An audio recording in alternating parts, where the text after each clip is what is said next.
Salam, hər vaxtınız xeyir sizləri. Qarşılaşmanın ikinci hissəsindən salamlayıram.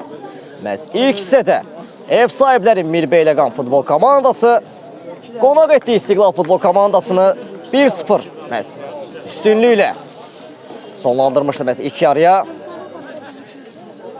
İndi ikinci hissədə bizi nələr gözləyir? Bütün belə deyək, cavabsız suallara bugün bu qarşılaşmada məhz ikinci 45 dəqiqədə cavab tapacağıq. İki oyuncu dəyişikliyi görənmən meydanda məhz İstiqlal futbol komandası adına 44 nömrəsi ilə Rəşad Əliyev, sonrasında 22 nömrəsi ilə Fərid Quliyev meydanda yerini alıb. Bu da qarşılaşma start götürdü. Hər iki komandaya bir daha uğurlar arzu edirik. İkinci yarıda məhsuldar bir qarşılaşma keçsin, zədəsiz şəkildə. Təbii ki də arzu olunan budur. Asif Əhmədov geri planda qarşılaşsa da ötürməsini Zahir Hüseynova doğru ötürsə də Zahir Hüseynov yerdə qalır. Bu da bir qayda pozuntusu. İndi standart vəziyyəti İstiqlal futbol komandası yerinə yetirəcək. Əbülfəz Ələkbərovla. Hal-hazırda bəli ki, ilk yarının sonu 1-0. Mil Beyləqan futbol komandası üstündür. Üstünlüylə bitib qarşılaşma. Qapı qarşısına bir ötürmə. Qarşılanır. Bir əks hücum şansı. Ev sahibi adına yarana bilər. Rəşad Əliyev geri planda qarşıladı. Ötürməsini verdi. Bir də rəqibdən cavab gecikmir. İndi müdafiənin ən gerisinə. İkinci hissədə təhlükəli bir epizod gəlirdi dedi. Bəs uğursuz pas bu hücumu sonlandırır. Mil Beyləqan futbol komandası. Uğursuz bir pas. Bir ötürmə cəhdi idi bu. Taç atışını İstiqlal futbol komandası yerinə yetirəcək. Oynadılar Sənan Nəsirovla. İndi Tamerlan Zeynalov. Rəqibin təzyiqi də var Asif Əhmədov. O bitirmədi. Ötürməsini verdi Əbülfəz Ələkbərova doğru indi. Zahir Hüseynovdan gəldi ötürmə. Əbülfəz Ələkbərov sürətlidir. Məhz istədiyi kimi zərbə şansı yaransa da istədiyi kimi o zərbəni indirmək mümkün olmadı Əbülfəz Ələkbərova doğru. Asif Əhmədov çox gözəl ötürmə etmişdi Zahir Hüseynova. Zahir Hüseynov da gözlətmədən Əbülfəz Ələkbərovu gördü. Sonlandırmaq mümkün olmadı. İndi Mil Beyləqanın cavabı gəlir. Birbaşa qapı qarşısına sağ diagonala gəldi ötürmə. Meydanda saxlamaq mümkündür topa. Təhlükəli ola bilər. Qapı qarşısına təkrardan bir ötürmə. Sənan Nəsirov kapitan. Qarşılasa da ötürməsi istədiyi kimi alınmadı.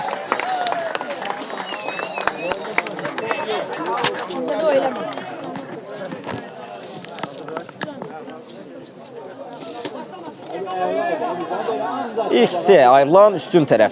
Məhz Mil Beyləqan futbol komandasıdır. Minimal üstünlüyü onların tərəfindədir. Hal-hazırda 3 xal məhz Mil Beyləqan futbol komandasına daha şəffaf görsənir.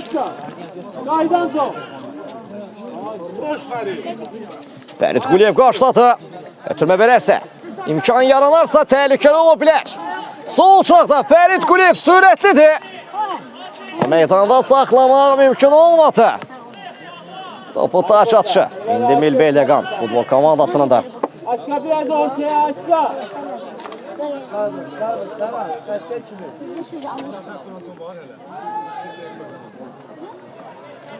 Elşan Məmməzadə ötürməsini verdi. İndi Tamerlan Zeynalova. Asif Əhmədov təkrardan Əbülfəz Ələkbərovla gəldi. Bir zərbə. Uğursuz bir zəhdi də var. Az əvvəl məhz istədiyini çata bilmədi, nail ola bilmədi Əbülfəz Ələkbərov. İsə bu cəhdə isə istədiyi kimi alınmadı. Uğursuz bir zərbə idi bu. Əbülfəz Ələkbərovdan. Mən ilk hissədə bunu xatırladırdım sizə. Sanki bugün onun günü deyil. Ortada götürmək lazım. İki təhlükəli cəhd yaratsa da ikinci hissədə sonlandırmaq mümkün olmadı. İndi isə bir oyuncu dəyişikliyi məhz Mil Beyləqan heyətində gerçəkləşir. O da meydandakı yerini alır.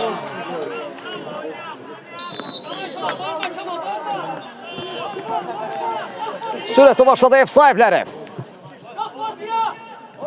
Artıq Sənan Nəsirov qarşıladı geri planda indi.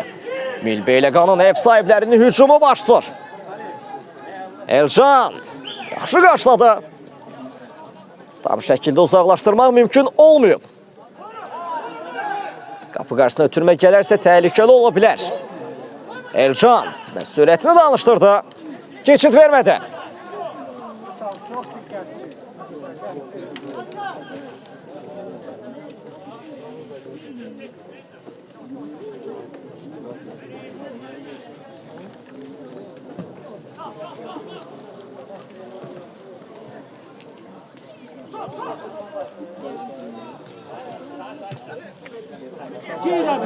Müdafiənin girişinə bir Fəzəl Əkbərovdur bu. İstədiyi kimi yanlandıra bilmədi. Ram etmək mümkün olmadı topu. Əbir Fəzəl Əkbərov adına indi ev sahiblərinin hücumu başlar. Qapı qarşısına ötürmə. Qızıl bir şans idi, əldən qaçır. Hesabı artırmaq adına ev sahibləri adına.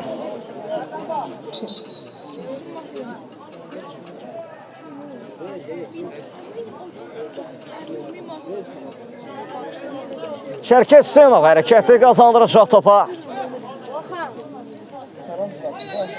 Ev sahiblərinin hal-hazırdakı dəqiqəyə qədər 1-0'lıq minimal bir üstünlüyü təşkil olunur qarşılaşmada.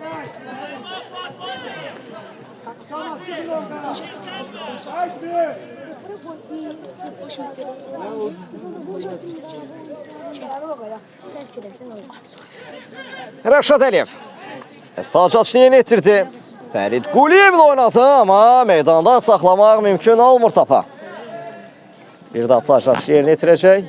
Fərid Quliyevlə oynadı təkrardan. Fərid Quliyev sürətlənib sol çınaqda bir top itkisi.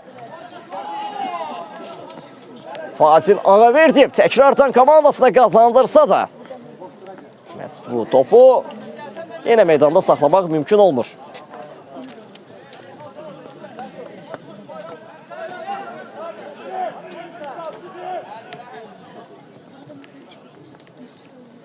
Fərid Quliyev məskili mübarizədə topu komandasında saxlamağı bacardı. İndi Asif Əhmədov ötürmə cəhdi boşa çıxdı. Ev sahibləri daha bir hücuma məziyələnib Tamerlan Zeynalov. Sonrasında Asif Əhmədovun müdaxiləsi meydanı tərk edir top. Tac atışı ev sahiblərinin.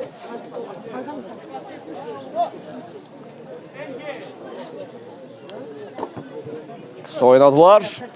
Topu hələ də özlərinə saxlamaq mümkün olub. Dediyim an top itkisi yaşandı. İndi Əbil Fəzəl Əkbərov tac atışını yerinə yetirəcək. Daha doğrusu Tamerlan Zeynalova bıraxdı bu önemli, mühüm işi. Tamerlan Zeynalovun ötürməsi isə bir qədər qeyri dəqiq alındı. Sonrasında Sənan Nəsirov da bu qeyri dəqiq uzaqlaşdırmalara qoşuldu sanki. Asif Əhmədov rəqib oyuncunun yaxın mərkəzdə sıxışdırmışdı, amma nəticə vermir bu. İndi qayda pozuntusu Tamerlan Zeynalov.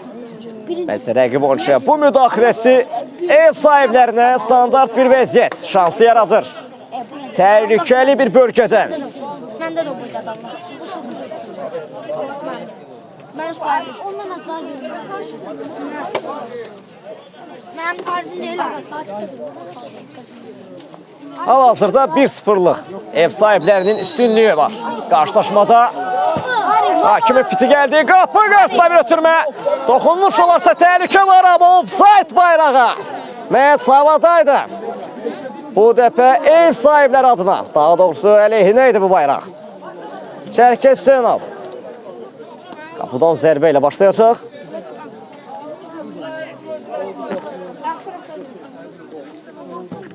Uzun oynadı. Fazil Ağaverdiyevin istiqamətindeydi bu gələn ötürmə. İndi Sənan Nəsirov. Əbil Fəzəl Əkbərov. Ötürməsi istədiyi kimi alınmır. Tamerlan Zeynalov qarşıladı. Daha bir qayda pozuntusu.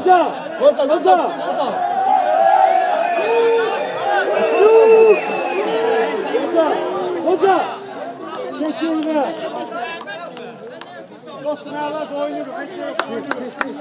Daha bir standart vəziyyət. Ev sahibləri adına. Yine tehlikeli bir epizod. Doğru gelen paslar məhz qolu tapmağa yol aça bilər. Qapı qarşısına bir ötürmə, cəhdi bir vuruş. Gəlmədi orada. Cəhd gəldi amma vuruş gəlmədi. Rəşad Əliyev.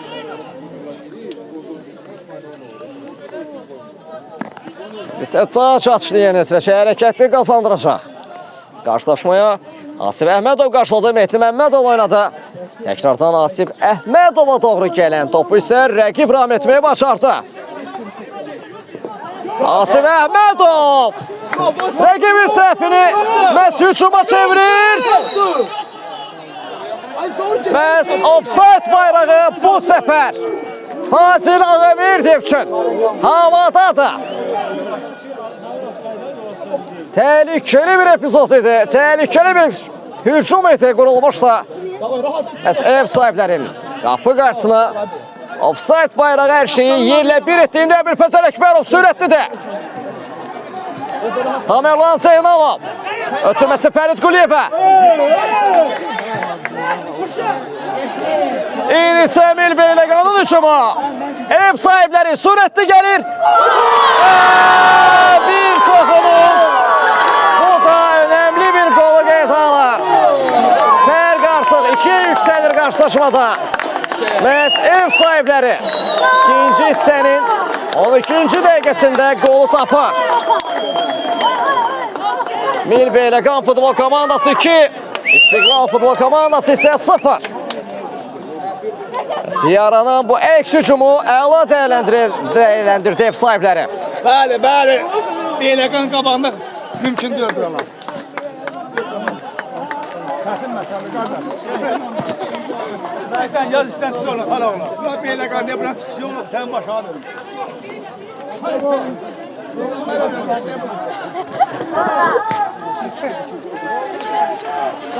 Beylerdo! Beylerdo! Beylerdo! Dolap çıktı da. Dolap çıktı. Bir 12 dəyişikliyi daha İstiqlal futbol komandasında. Bəs görək bu dəyişiklik nə cür təsir bağışlayacaq? Elcan Süleymanov qarşılaşmada Elcan Məmmədzadə ilə əvəzlənir. Daha doğrusu bir səhvim var. Səhvimi düzəldim. Əvəz olunan oyuncu Elcan Süleymanov deyil.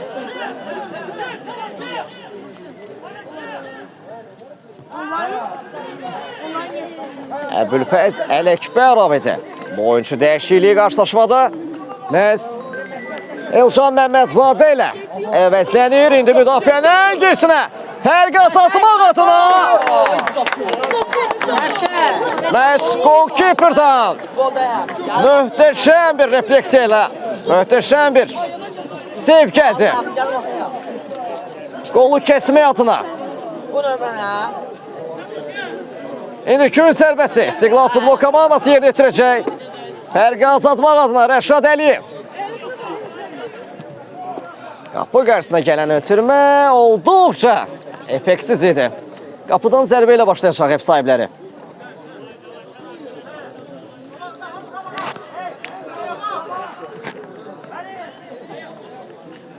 Qabaqda sən danışsana. Hal-hazırda 2-0'lıq.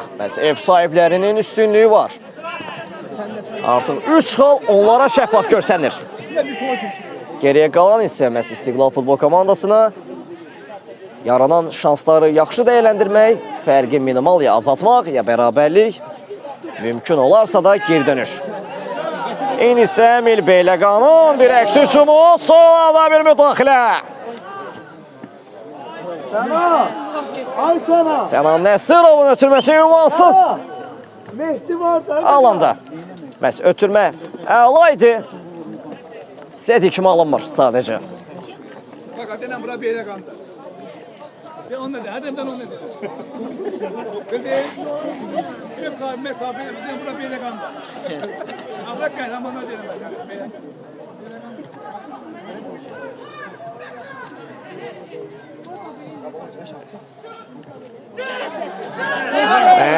Bir pas xətası, hücum şansı yaranıb. Son anda Tamerlan Zeynalov. Tamerlan Zeynalov.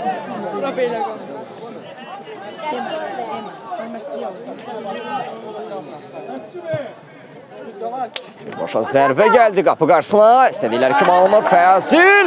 Bir tez vuruş. Təhlükə davam edir qapı qarşısında. Ev sahibləri ikinci bir cəhdi. Son anda Tamerlan Zeynalov. Təhlükə soğuşmuyor. Fərid Quliyev qarşıladı. Son anda o kritik müdaxilə gəlir. Məhz hücumun qarşısı alınır.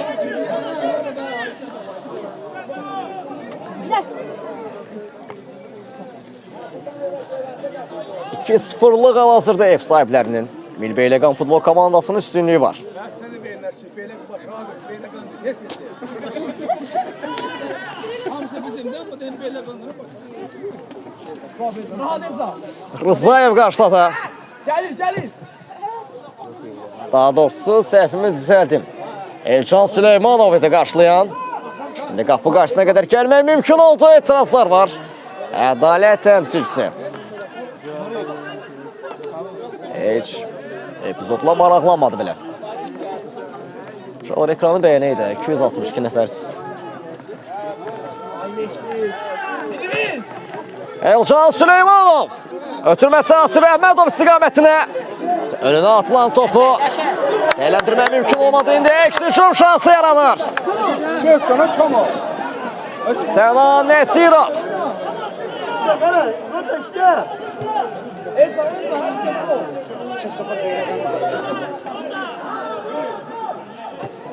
Çimək.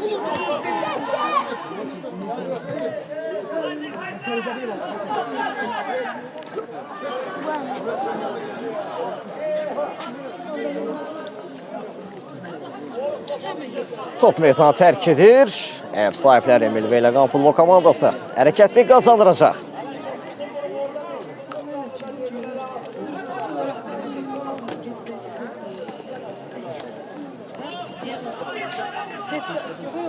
Fazil Ağavertiv. Mənsi Rəşad Əliyevə bıraxdı bu taç atışını.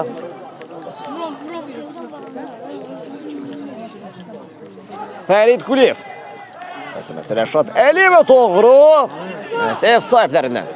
Top taca çıxır. Bir toxunuş var idimi baxıram. Bəli, var imiş.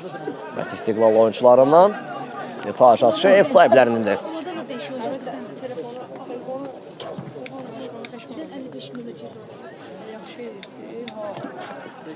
Asif Əhmədov müdafiənin girisinə. Elcan Məhmədzadə. İstiqamətinə gəldi bu ötürmə. Son anda müdafiədən bir toxunuş var idi. Taç atışını İstiqlal futbol komandası yerinə yetirdi və düzgün yerinə yetirilmədiyi üçün ədalət təmsilçisi tərəfindən xəbərdarlıq edildi və taç atışı yenidən bu dəfə Milbeyləqan futbol komandası yerinə yetirdi.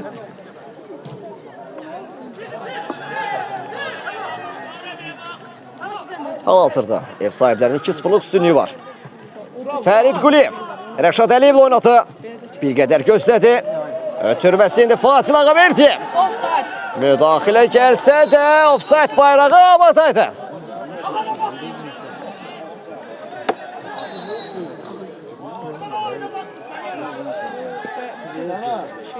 Ay sana.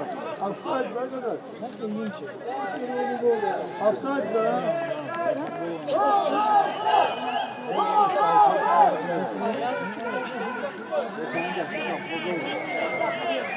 Xeyr, Region Liqasıda.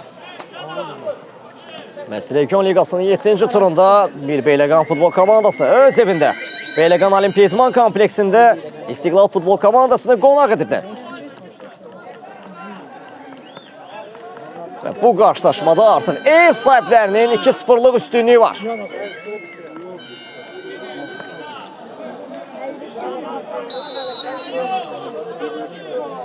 Standart vəziyyət yerinə yetiriləcək. ev sahibləri adına müdafiənin ən girisinə. Rəşad Əliyev qarşıladı və meydanı tərk edir. Və bir oyuncu dəyişikliyi daha.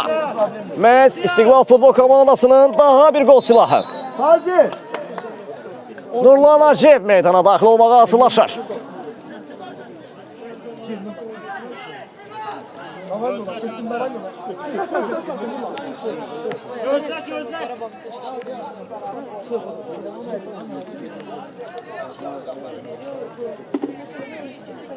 Nurlan Hacıyev. Görək, bu dəyişiklik nə cür təəssürat bağışlayacaq İstiqlal futbol komandası adına? Hal-hazırda qonaq gəldiyi Beyləqan Olimpiya İdman kompleksində 2-0 geridədirlər. Rəşad Əliyev tac atışını yerinə yetirdi.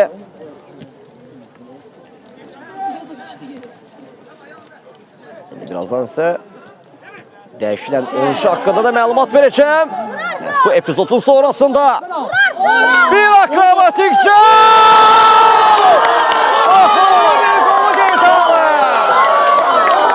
Baxımlı bir qolu qeydə alır.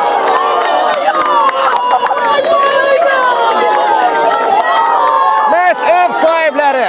Həqiqətən də baxımlı bir qol idi bu. Akrobatik bir cəhdi ilə gəldi qol.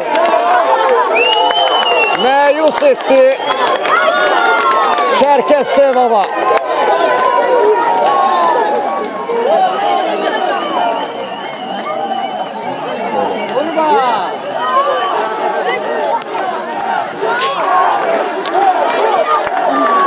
Artıq qarşılaşmada ev sahibləri məhz Milbeyləqan futbol komandası 3-cü qolunu qeydə alır. İstiqlal futbol komandası 0, Milbeyləqan. Bunu belə toxunmalısan. Sonra görə əlində saxlayacaq. Saxlaya bilərsən.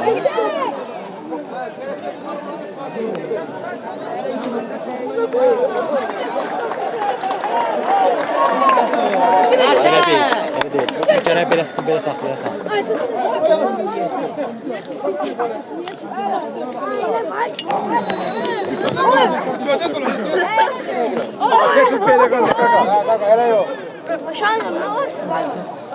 Çox baxımlı bir qolu qeydə aldı.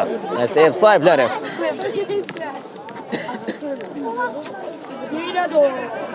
Yaman gol, yaman. Sonraydı axı. Muhteşem bir gol gözləmişkən. Sağ olun.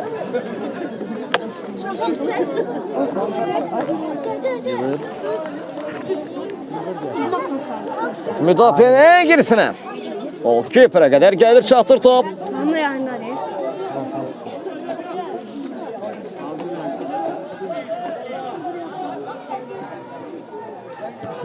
Golkiper sürətli başladı. Mehdi Məmmədov qarşıladı, sonrasında Fərid Quliyev. Mehdi Məmmədov sürətlənib. Elçan Məmmədzadə son anda bir müdaxilə. Məhz müdafiədən gəlir. Keçid vermir. Məhz müdafiə az əvvəlki epizodda da oyuncu yerdə qalır. Məhz Milbeyləqan futbol komandasının oyuncusu. Gözə Beyləqan dəş baxın. Bu nə deyir? Eləmət yəni verir. Bax buranın təriflə. O tərəfə tərsən. Bax buranın bir alta çölən yiyib. Yəni ürək burada.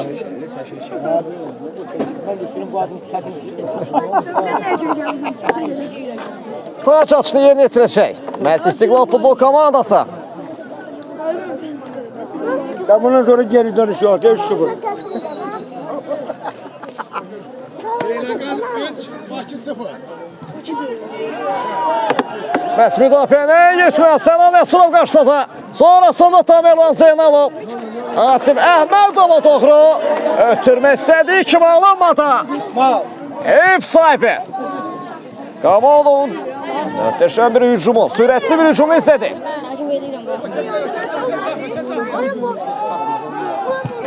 Sürətli başladı ev sahibləri. Qapı qarşıladı, Rəşad Əliyev qarşıladı.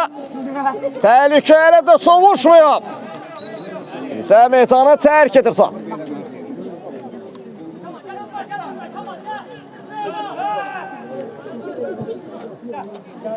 Asif Əhmədov Tamerlan Zeynalov istiqamətinə. Meydanda saxlamaq mümkün olsa da istədikləri kimi sıram etmək mümkün olmadı topa. Mehdi Məhmədov yerdə qalır. Arasında indi standart vəziyyət. Elcan Süleymanovla yerinə yetiriləcək, daha doğrusu Sənan Nəsirovla. Tamerlan Zeynalov. Qapı qarşısına bir ötürmə. Asif Əhmədov qarşıladı. Təkrardan ev sahiblərinin hücumu. Tamerlan Zeynalov qarşısında. Geçirmək mümkün olmadı. Təkrardan Milbeyləqan hücumu hələ də soğuşmayıb.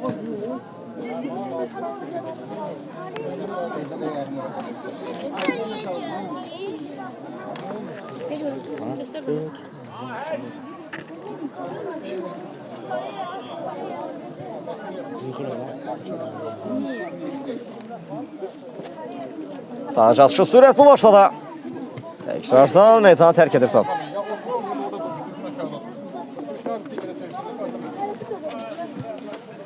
Ötürmə şansı tanımadı. Tamerlan Zeynalov. Təzyiqi ilə. Qapıdan zərbə ilə. Biz başlayacaq qarşılaşma.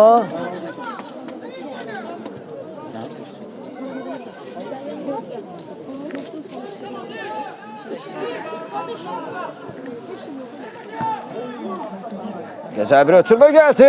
Mehdi Məhmədov qarşıladı geri planda.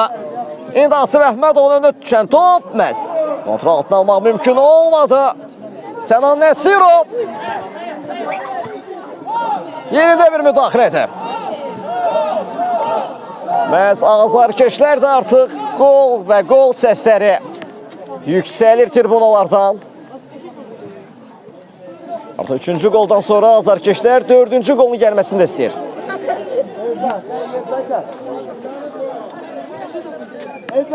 Sen gel, sen gel. Sağ ol. Gün zərbəsi yerinə yetirir. Məhz Milbeyləqan futbol komandası. Bir zərbə. Çərçivəni tapmaq mümkün olmadı. Şərkət Hüseynov sürətlə başlayacaq böyük ehtimalla. Artıq 28-ci dəqiqə. İkinci hissədə sona yetir. Geri qalan hissəsində isə görə bizi nələr gözləyir. Artıq tapılan 3-cü qoldan sonra Milbeyləqanın hücumları yüksək səviyyədə gözlə görülür sayda çoxalıb. Nurlan Hacıyev. Keçid verilmədi ona. Elcan qarşıladı geri planda. Bir top bitkisi, bir hücuma. Çevrilsə də Tamerlan Zeynalov geri planda qarşılayır. Asif Əhmədovdan bir top bitkisi. Sənan Nəsirov sonrasında Tamerlan Zeynalov işbirliği. Zahir Hüseynov. Stop itirmədi. İndi Fərid Quliyevə verdi ötürməsini. Qapı qarşısına gələn bir ötürmə. Son anda bir müdaxilə ilə uzaqlaşdırılır.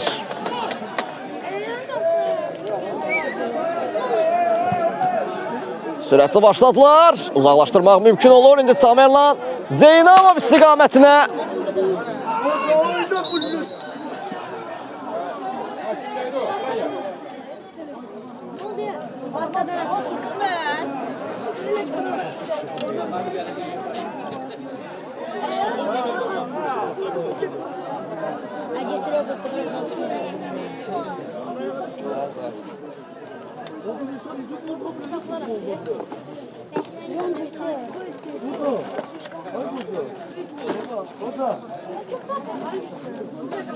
Qarşılaşma da bir qədər dayanıb.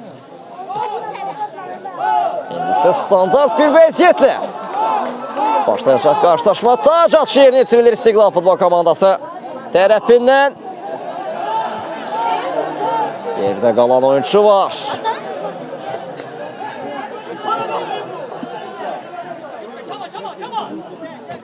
Fərid Quliyev az əvvəlki epizodda yerdə qaldı. Qarşılaşmanı davam etdirə biləcək.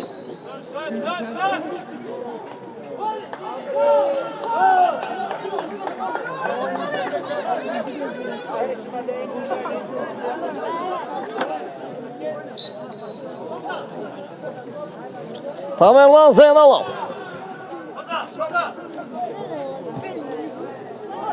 Ötürməsi hakimə tuş gəldi.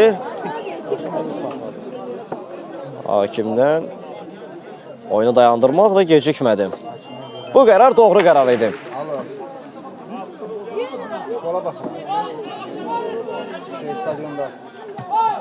Tamerlan Zeynalovun ötürməsi istədiyi kimi alınmır. Fərid Quliyev.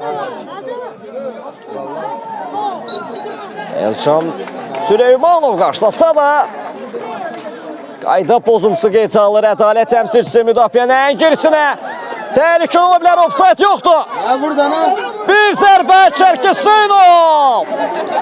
Çərkəsənov. Keçid vermədi, təhlükəni sovuşturdu. Bir anlıq qol gəlir dedi. Çərkəsənovsa dəf etməyi bacardı. Zarsenov. Son onda bir müdaxilə.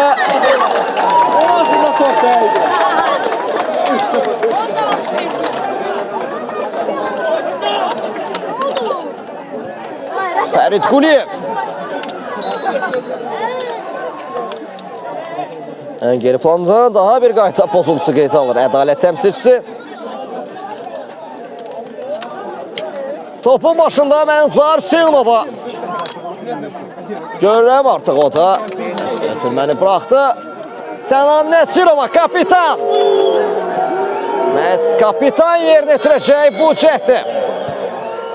Qapı qarşısına birbaşa zərbə. Son anda bir müdaxilə gəldi. Toxunuş gələcəkmi?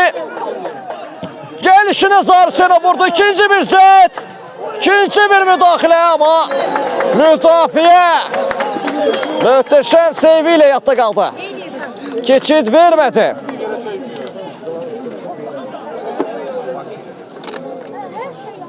İndi isə 200 zərbəsi yeni itirir İstiqlal futbol komandası. Soğuşturmaq mümkün oldu.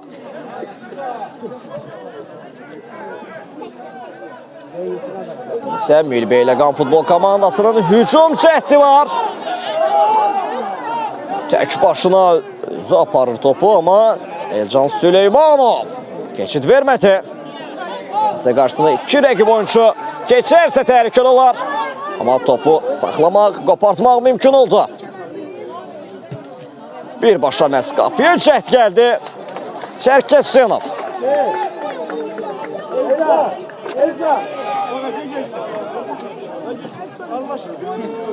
Nurlan Hacib. Ötürməsi Asif Əhmədova. Məhz torları sarsa da ofsayt bayrağı havadaydı. Məhz bu gol qeydə alınmır qarşılaşmada.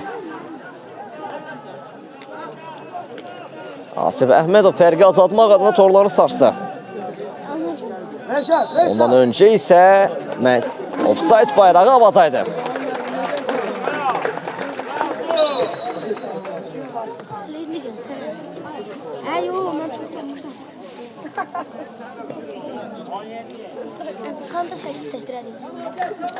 Qaqa bir yerdə durun, siz.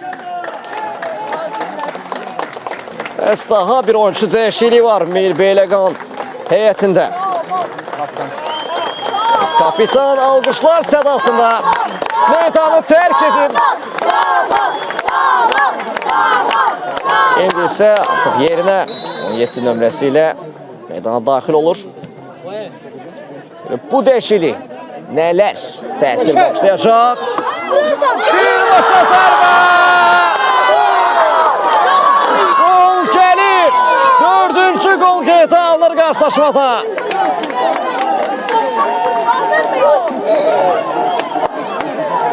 Milbeyləqan futbol komandası 4, İstiqlal futbol komandası isə 0 artıq fərq uçuruma doğru gedir.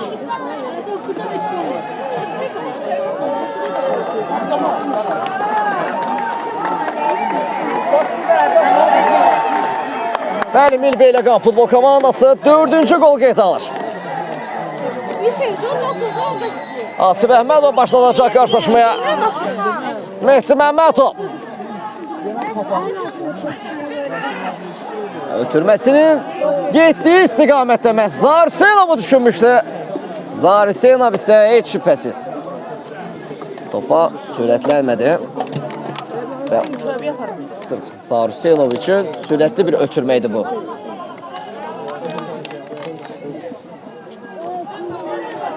Daha bir Mirbeylə Qanpullu komandası hücumu gerçəkləşir.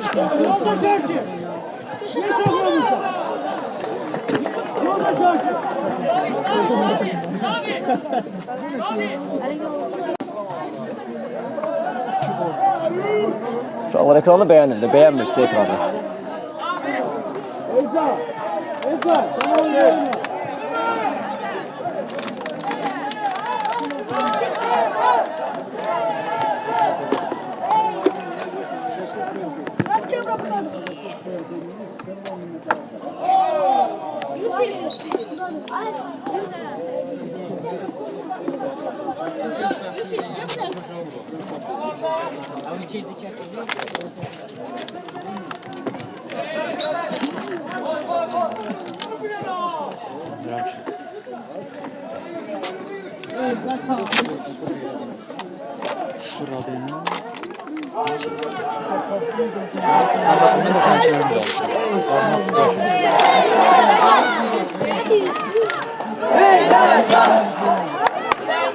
Və bu da qalibiyyətin garantiliyəndən sonra Beyləqan şuarları və səslənir tribunada.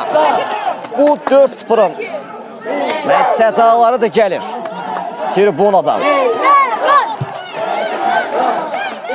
Qapı qarşısına bir ötürmə cəhdi. İndi Elcan Süleymanov sürətlənib. Təhlükəli ola bilər. Topu bir qədər özündə saxlamaq mümkün oldu. Daha bir top itkisi.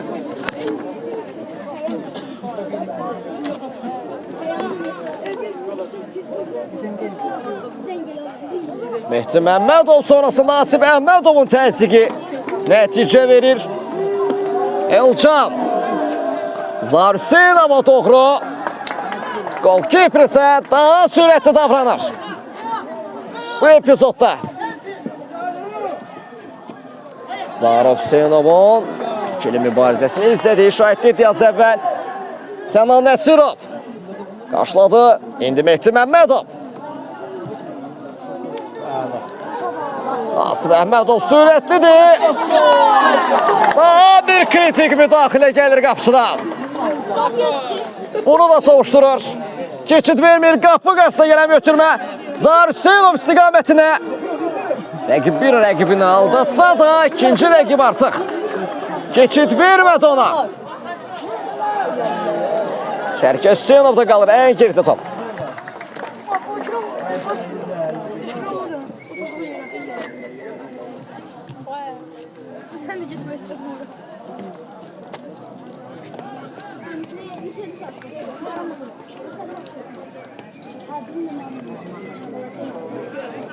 Neçədir? 40 neçə deyəsən? Mehdi Məmmədov. Zara Hüseynov istiqamətinə bu da alınmır.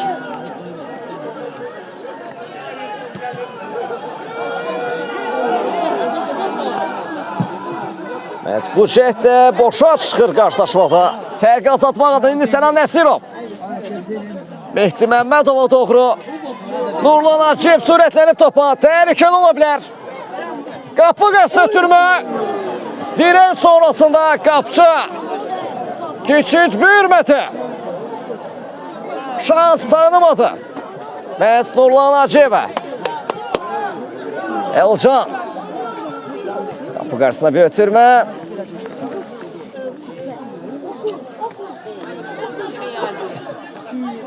Tamerlan Zeynalov. Sonrasında Çərkə Hüseynov. Mehdi Məmmədova doğru. Zara Hüseynov.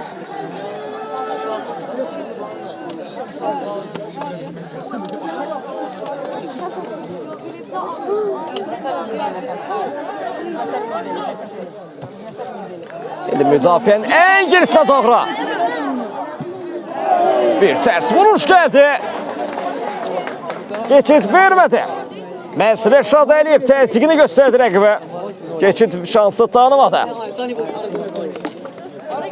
Qapıdan zərbə ilə Başlayacaq qarşılaşma.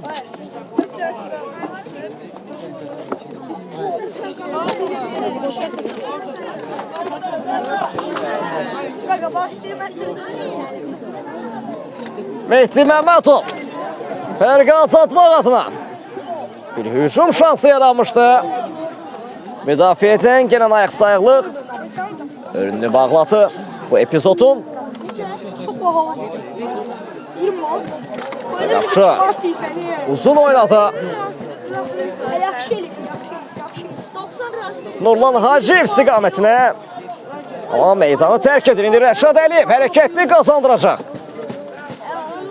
Qarşılaşmaya tac atışını o yerinə yetirir. Fərid Quliyev istiqamətinə, amma müdafiə yenə özünü göstərir orada. Həmin istiqamətdə şans tanımır. Fərid Quliyevə keçid vermir.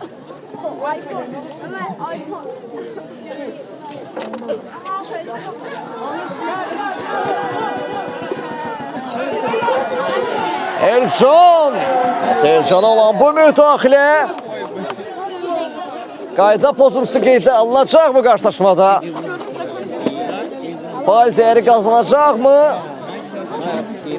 Sırf bu səbəbdən baxıram meydana diqqətlə.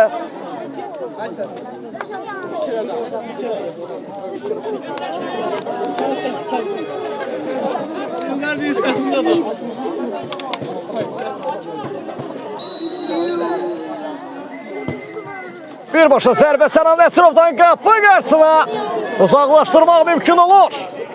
İndi Rəşad Əliyev ən geri planda. Mehdi Məmmədovla oynadı. Hücum şansı yaranarsa təhlükəli ola bilər. Sonra da bir müdaxilə Mehdi Məmmədovdan gəldi, amma istədiyi kimi alınmadı. Sanki ev sahiblərində əminlik var ötürmələrində. Bir qədər istəkli ötürmə vermirlər bir-birlərinə. Teşekkürler. Rəşad Əliyev.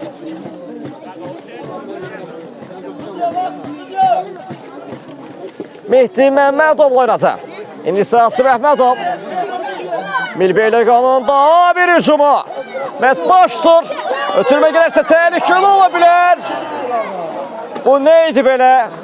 Ötürmə miydi, zərbə miydi? Anlamaq qeyri-mümkündür. Özü o kadar yok. O Bursa'da fırtına geziyor.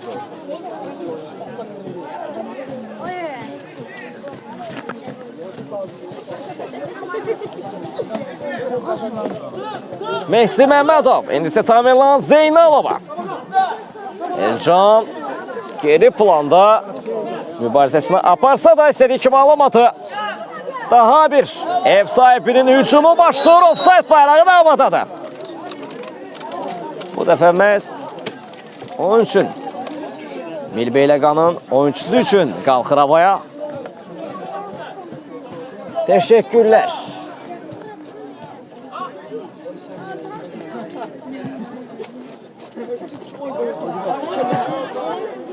Rəşad Əliyev istiqamətinə gələn ötürməni qəbul etmək mümkün olmadı. Daha bir Milbeyləqan hücumu, Rəşad Əliyevin müdaxiləsi.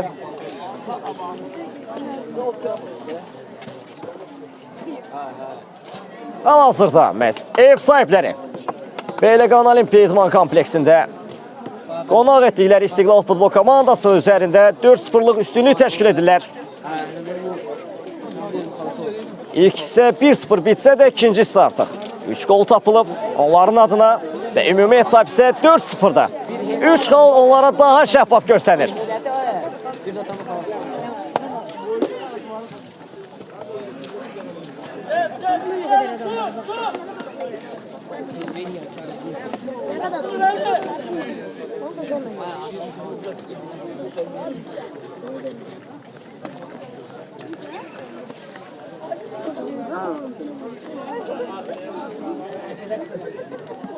İndi isə gün zərbəsi yerinə yetirəcək ev sahibləri. 5-ci qol tapmaq adına mı? Bəs bu cəhd gələcəkmi? Qapı qarşısına gələn bir ötürmə, tərs bir vuruş. İkinci bir zərbə şansı. Uzaqlaşdırmaq mümkün olur. İndi Zahir Hüseynov. Elcan'la oynata. Bir top itkisi daha. Bir fənddə gəldi. Rəqibi keçmək adına, amma gələn bu müdaxilə istədiyi kimi alınmadı. Tamerlan Zeynalov uzaqlaşdırmaq qeyri-mümkün arazında. Mil Beyləqanın bu dəqiqələrdəki hücumlarına həm üstün telefonlardı, həm psixolojik üstünlük də onlardadır, ev sahibi də onlarda.